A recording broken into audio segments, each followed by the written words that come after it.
All of you. তোমরা সবাই কেমন আছো? আশা করি তোমরা সবাই ভালো আছো।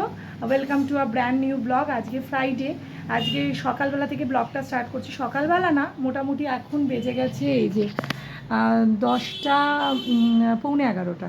তো এটাকে সকাল বলা যায় না, তাও গুড মর্নিং বলে স্টার্ট করলাম, কারণ এখনও 12টা বাজেনি। তো আজকে সকালবেলা যেহেতু প্রচণ্ড আজকে একটা বিজি ডে, মানে মেয়ের আজকে থেকে এক্সাম স্টার্ট হলো, আর ছেলের আজকে রেজাল্ট আউট হবে। তো সব কিছু নিয়ে আজকে দিনটা শুরু হয়েছে আর কি বলতে পারো। মেয়ে বেরিয়ে গেছে অনেকক্ষণ, ও এক্সাম দিতে চলে গেছে, ওর 1টা অবধি আজকে এক্সাম আছে।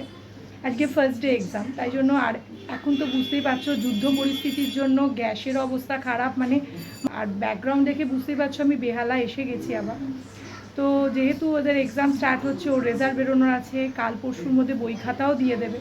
তো তার জন্য মানে এখন একটা মানে বিজি শিডিউল চলছে। আর বুঝতেই পারছো যুদ্ধকালীন পরিস্থিতির জন্য তো আরও বাজে অবস্থা, মানে অটো টটো এখন রাস্তায় প্রচণ্ড কম। তাই জন্য আমি মেয়েকে বললাম যে তুই আগে বেরিয়ে যা, নাহলে তুই পৌঁছোতে পারবি না। তো যাই হোক, মোটামুটিভাবে পৌঁছেছে, একদম টাইমলি পৌঁছেছে বলতে পারো, একদম কাঁটায় কাঁটায়। তো আমি বললাম যে মানে পরের দিন আরও আগে বেরোবি, যাতে তুই ঠিকঠাক মানে পৌঁছোতে পারিস। তো ও বেরিয়ে গেল। এবার আমরাও মোটামুটিভাবে রেডি হচ্ছি, ঘর দৌড় সমস্ত গোছালাম, দেখছো বিছানা টিছানা সব তোলা হয়ে গেছে। আর এই যে কি ব্যাপার, আজকে এক্সামের রেজাল্ট বেরোবে, কি হবে? পাস করব। পাস করবি? রেজাল্ট ভালো হবে? কি হবে সেটাই তো আজকে দেখার, নালে কি হবে? পিঠটা গরম হবে কি আজকে? না। হ্যাঁ? না। কেন? রেজাল্ট ভালো না হলে তো পিঠ গরম হবেই। না না, গরম হবে না। আর মানে মোটামুটি হবে আর কি? না, কি হবে না? সব হবে। সব হবে? পিঠও গরম হবে? না, এক্সেপ্ট পিঠ গরম। আচ্ছা, দেখা যাক রেজাল্ট আজকে কীরকম হয়। তুমি রেডি হও। তোর খাওয়া হয়ে গেছে টিফিন? আর এইখানে দেখতেই পাচ্ছ, এখানে বিছানাটা আমি ভাঁজ করে মোটামুটি রেখেছি, মানে এই খাটটা কালকে খোলা হয়েছিল, তার জন্য এইখানে বিছানাটা এখনও রেখেছি। এটা যদি আজকে দুপুরে পাতি তাহলে এখানে বিছানাটা শিফট করে দেবো। আর এই যে মোটামুটি আমার গোছানো হয়ে গেছে, এদিকেও এই যে সমস্ত হয়ে গেছে গোছানো। আর এখন রেডি হচ্ছি, এই যে জল খাবার হচ্ছে, মা কী করছে দেখাচ্ছি। আচ্ছা, এখানে চাল ঢালা হচ্ছে, বাবা চালটা ঢেলে দিচ্ছে, যেহেতু আমার ড্রামে খতম হয়ে গেছে। আর আজকে সবথেকে বেশি একটা বড় ঝঞ্ঝাটে পড়েছি জানো, এসেই আগে আমার জলের মেশিন খারাপ হয়ে গেছে। মানে এটা মোটামুটি আমার এটা জলের মেশিনটা মোটামুটি 14 বছর হয়ে গেছে। তো এবার ও জবাব দিয়ে দিয়েছে, আর চলবে না আর কি। এবার আমি ডেকেছিলাম সার্ভিস সেন্টারের লোক, তো ওরা এসে বললো যে এটা আর হবে না, ঠিক হবার না, মানে করেও কোনো লাভ হবে না। আর ফিল্টারগুলো এত বাজে হয়ে যাচ্ছে, মানে চলছেও না, দুদিন পরপরই খারাপ হয়ে যাচ্ছে, এই প্রবলেমগুলো হচ্ছে। তো ভাবলাম না, এবার আলটিমেটলি চেঞ্জ করতেই হবে। তো আমি জানো এসেই প্রথমে যেটা হয়েছে, জল নেই কি কাণ্ড। আমি যখন ঢুকেছি 2 দিন আগে আমি বাড়ি এসেছি, তখন লাস্টে বাধ্য হয়ে আমি এই জার নিয়েছি জানো, এই জার নিয়ে, আর এই একটা মেশিন কিনেছি, এই মেশিনের মাধ্যমে জলটা বেরোচ্ছে আর কি। এটা কিনলাম, মানে ওয়াটার ডিসপেন্সার কিনে তবে গিয়ে আমি আর খাবারের জল খেতে পেরেছি, এমন অবস্থা। তো এমন বাজে পরিস্থিতি ছিল, তাই জন্য কালকে গিয়ে মোটামুটি আমরা একটা মানে আর কি অ্যাকোয়াগার্ড বুক করেছি। তো আজকে ডেলিভারি হওয়ার কথা, জানি না আজকে কি করবে না করবে, কখন হবে জানি না। আমি আর মা দুজনে, মা বাবা এসেছে, যেহেতু মানে সব দিকে প্রবলেমে ঘেটে আছি, ওই জন্য এসেছিলো। মা বাবাও কালকে, আজকে বিকেলে আবার বেরিয়ে যাবে, থাকবে না ওরাও। তো এদিকে মা চা করছে। মা কী করছো? চা করছে, এই যে চা করছে। আর এদিকে আমাদের পাউরুটি, ব্রেড এখন বাটার দিয়ে টোস্ট করে রেখেছে। তো আমরা এখন খাবো দাবো, খেয়ে দিয়ে তারপরে বেরোবো। মানে আজকে অনেক কিছু। আর বাবা বাড়িতে থাকবে, বাবা রয়েছে বাড়িতে, কারণ যদি আসে মেশিনটা, তাহলে তো কাউকে একজনকে বাড়িতে থাকতে হবে। এবার জানি না কি হবে, মানে কালকে আবার ওরা সেট করতে আসবে, কিন্তু কালকে ছেলের বই খাতা দেবে। এবার কালকে ওদের সেকশন অনুযায়ী বই খাতা দেবে। এবার 2 দিন ডেট আছে, 14 আর 16। জানি না কবে কি সেকশনটা এখন চেঞ্জ হয় কি না, দেখি সেই অনুযায়ী বই খাতা নেব। মানে সব দিক দিয়ে ঘেটেছে। এবার ওরা ডেমো দিতে আসবে, ফিটিংস করতে আসবে, কখন কি করব জানি না। বাবা মাও তো আজকে বিকেলেই বেরিয়ে যাবে। তো কী করে কি ম্যানেজ করব জানি না, কিন্তু হ্যাঁ চেষ্টা তো করতে হবে, করতেও হবে। আর এদিকে আমাদের দিদি ঘরদোর ঝাঁট দিচ্ছে, তো দিদি পরিষ্কার করে নিই ঘরদোর, তারপর আমরা বেরোবো। মায়ের ব্রেড টোস্ট আর এটা মনে হয় দুধ চা না মা? হ্যাঁ দুধ চা। আর আমাদের এদিকে ব্ল্যাক কফি আর টোস্ট। তো খাওয়া দাওয়া হবে আর কি, তারপর বেরোবো। রেডি হয়ে বেরিয়ে গেছি রেজাল্ট আনার জন্য। চলো স্কুলে যাই, দেখি কী হয়েছে, বাবাই কী করেছে।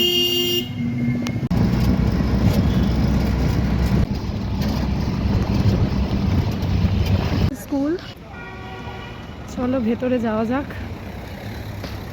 আর এই যে পেছনে আসছে, টেনশনে রয়েছে এখন। চলো আগে রেজাল্টটা নিয়ে নেওয়া যাক।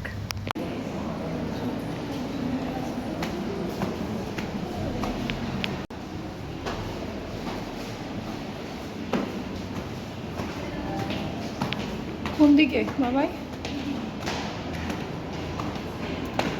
আফটার রেজাল্ট ডিস্ট্রিবিউশন আমরা চলে গেলাম আর্ট এক্সিবিশানে, যেটা স্কুল থেকেই অর্গানাইজ করেছিল একটা হলের মধ্যে। এত সুন্দর বাচ্চাদের হ্যান্ড ওয়ার্ক, এত সুন্দরভাবে পেন্টিং করেছে বাচ্চারা, না ওগুলো দেখলে যেন মন্ত্রমুগ্ধ হয়ে গেলাম আমি। আর এগুলো না বাচ্চাদের ভীষণভাবে মোটিভেট করে, দেখে আমার খুব ভালো লাগলো। এইটা হচ্ছে স্কুলের পিছন দিকটা, বেশ বড় সড়ো স্কুলটা। আর এটা হচ্ছে সামনে মানে রিসেপশনে ঠিক পিছন দিকটা, মানে একদম ঢোকার মুখে এই জায়গাটা পড়ে। এত সুন্দর অ্যাওয়ার্ডগুলো এখানে সাজিয়ে রেখেছে না, খুব ভালো লাগে। It's really nice. বাড়ি ফিরে এসেছি আর আমার স্নান হয়ে গেছে, খাওয়া দাওয়া হয়ে গেছে। খাওয়া দাওয়াগুলো তোমাদের সাথে সেরকমভাবে কিছু শেয়ার করলাম না, কারণ সেরকম কিছু করিনি। মানে যে জাস্ট আলু সিদ্ধ, ডিম সিদ্ধ আর ভাত, আর কিছু করতে পারিনি, কারণ সকালবেলা থেকেই এত ছিল। তারপরে গিয়েছি এতটা, আর রাস্তাঘাটের অবস্থা খুব খারাপ, মানে অটো নেই। যারা যাচ্ছে তারা মোটামুটি মানে ডাবল ভাড়া দিয়ে তবে যেতে হচ্ছে, মানে এরকম একটা পরিস্থিতি তৈরি হয়েছে। আর অটো পাওয়াও যাচ্ছে না, সব থেকে বড়ো কথা। তো যাই হোক, অনেক কিছুর মধ্যে দিয়ে করে তারপরে বাড়ি ফিরে স্নান করে খাওয়া দাওয়া মিটে গেছে। ছেলের রেজাল্ট বেরিয়ে গেছে। আসার সময় আর আমি মানে অন করতে পারিনি ফোনটা, কারণ গাড়ি পাওয়া যাচ্ছিল না, ওটার একটা টেনশন চলছিল, জন্য অন করতে পারিনি। তো রেজাল্ট বেরিয়ে গেছে, রেজাল্ট মোটামুটি ভালোই করেছে। তোমাদের দেখাই যে রেজাল্ট যে বেরোলো, তারপরে কি হলো না হলো সেটা দেখাই তোমাদের। এই যে দুজনে দিদি আর ভাই দুজনে মিলে শুয়েছিল। রেজাল্ট বেরোলো তো? রেজাল্ট বেরোলো সেকশন 5B। আরে বাবা, 5 হয়ে গেল? বাবার এখন 5 হয়ে গেল? বাবাই তো বড় হয়ে গেল। পেনে লিখবো, পেন্সিলে নয়। পেন্সিলে নয়, এবার পেনে লিখবে? হ্যাঁ। বাবাই তো এখন বিগ নাও, বাবা ইজ বিগ নাও। বাপরে বাপ, 5B। রিয়া কিছু বল। 5 হয়ে গেল, আমার ভাইটা দেখতে দেখতে বড় হয়ে যাচ্ছে। আমি তো ওটাই ভাবছি, দেখতে দেখতে 5 হয়ে গেল, কোনদিন 10 হয়ে যাবে, 12 হয়ে যাবে, কি হবে আমার?